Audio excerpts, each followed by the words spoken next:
সদৌ অসম কোচ ৰাজবংশী ছাত্ৰ সন্থা মাৰ্ঘেৰিটা আঞ্চলিক সমিতি গঠন।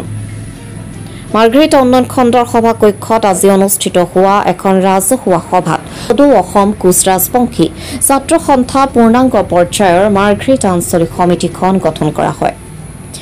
উক্ত ৰাজহুৱা সভাতে সদৌ অসম কোচ ৰাজবংশী ছাত্ৰ সন্থা মাৰ্ঘেৰিটা আঞ্চলিক সমিতিৰ সভাপতি হিচাপে দুৰ্লভ ডেকাক, উপসভাপতি হিচাপে নৱজ্যোতি ডেকাক, যুটীয়া সম্পাদক হিচাপে ক্ৰমে জিতুল দত্ত আৰু দিলীপ দত্তক, তথ্য আৰু প্ৰচাৰ সম্পাদক হিচাপে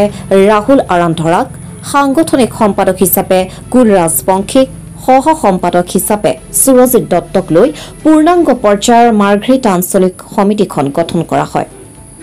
উক্ত সভাত উপস্থিত থাকে জাগুন নিবাসী সন্মানীয় গোপাল কোচ আৰু অসম কোচ ৰাজবংশী ছাত্ৰ সন্থাৰ কেন্দ্ৰীয় সমিতিৰ সভাপতি নিতুল ৰাজবংশী, সম্পাদক ধন দত্তসহ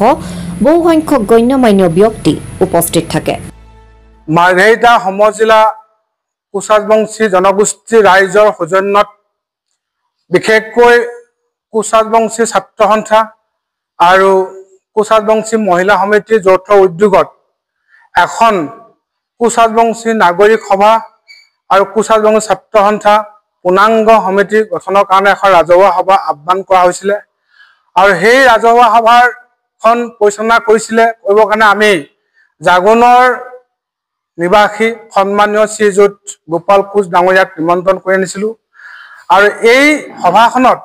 বিশেষকৈ মাৰ্ঘেৰিটা সমজিলাৰ যিমান সংখ্যক কোচ ৰাজবংশী জনগোষ্ঠীৰ জ্ঞাতিবৰ্গ আছে সকলো লগত লৈ আমি এটা শক্তিশালী এখন পূৰ্ণাংগ সমিতি আজি গঠন কৰা হৈছে আৰু সেই সমিতিখনে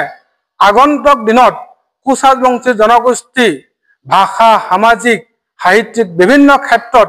আমি যি বঞ্চিত হৈ আছো, লাঞ্ছিত হৈ আছো, এই অভাৱ অভিযোগ এই গোটেইখিনিক লগত লৈ আজি এখন বিভিন্ন ক্ষেত্ৰত বিভিন্ন ৰাইজৰ পৰা আমি সমজুৱা দুআষাৰ আমি তেখেতলোকৰ পৰা সকলোৱে বক্তব্য প্ৰদান কৰিছে। আমি এটা বৃহৎ আমি সিদ্ধান্ত উপনীত হৈছো যাতে 2026 চনৰ বিধানসভা নিৰ্বাচনত ৰাজ্য আৰু কেন্দ্ৰীয় চৰকাৰখনে যে কোচ ৰাজবংশী জনগোষ্ঠীৰ ৰাইজক এইবাৰ জনজাতিকৰণ প্ৰদান কৰে। আৰু আমি আপোনালোকৰ সংবাদ মাধ্যমৰ মাধ্যমে এইটো কথা জানিব বিচাৰিছো, যদি 2026 চনৰ বিধানসভা নিৰ্বাচনৰ আগত যদি কোচ ৰাজবংশী জনগোষ্ঠীকে ধৰি আন 5 জনগোষ্ঠীক জনজাতিকৰণ নকৰে তেতিয়া আমি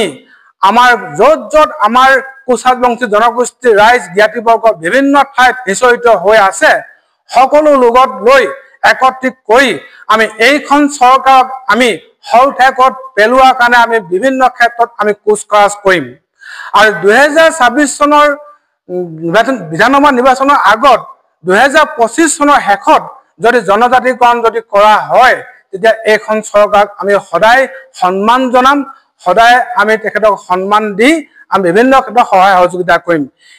আমি আপোনালোকৰ আগত আমি এইখিনি কথা ক'ব বিচাৰিছো আৰু আমি আজি এই ক্ষেত্ৰত আৰু এটা কথা আপোনালোকক ক'ব বিচাৰিছো, বিশেষকৈ আজি সভাখনত আৰু কেইটামান দিশ আপোনালোকৰ আগত প্ৰস্তাৱ লৈছো। এই প্ৰথম প্ৰস্তাৱটো হৈছে আমি সমিতিখনৰ পূৰ্ণাংগ হিচাপে আগন্তুক দিনত হোৱা নাছিলে, আজি কমিটিখনে আজি সভা ৰাইজৰ প্ৰস্তাৱ মৰ্মে বিশেষকৈ মাৰ্ঘেৰিটা স্থানীয়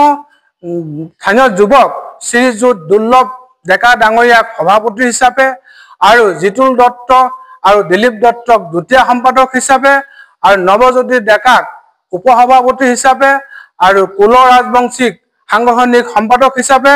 আৰু ৰাহুল আৰান্ধৰা তথ্য আৰু প্ৰচাৰ সম্পাদক হিচাপে আজি সভাই প্ৰস্তাৱ লৈছে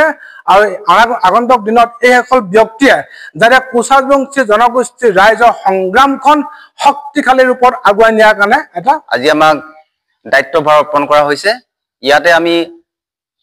সকলো আমাৰ কোচ জনগোষ্ঠীৰ ৰাইজক আমি আমাৰ লগত সহযোগ কৰিবলৈ অনুৰোধ জনালো। লগতে আমি সক্ৰিয়ভাৱে এই আন্দোলনখিনি কেনেকৈ আগবঢ়াই লৈ যাব পাৰো সেই ক্ষেত্ৰত আমি সম্পূৰ্ণভাৱে চেষ্টা কৰিম আৰু তেখেতলোকে যাতে আমাৰ লগত যাতে সহায় সহযোগিতা আগবঢ়ায় ইয়াকে অনুৰোধ জনালো।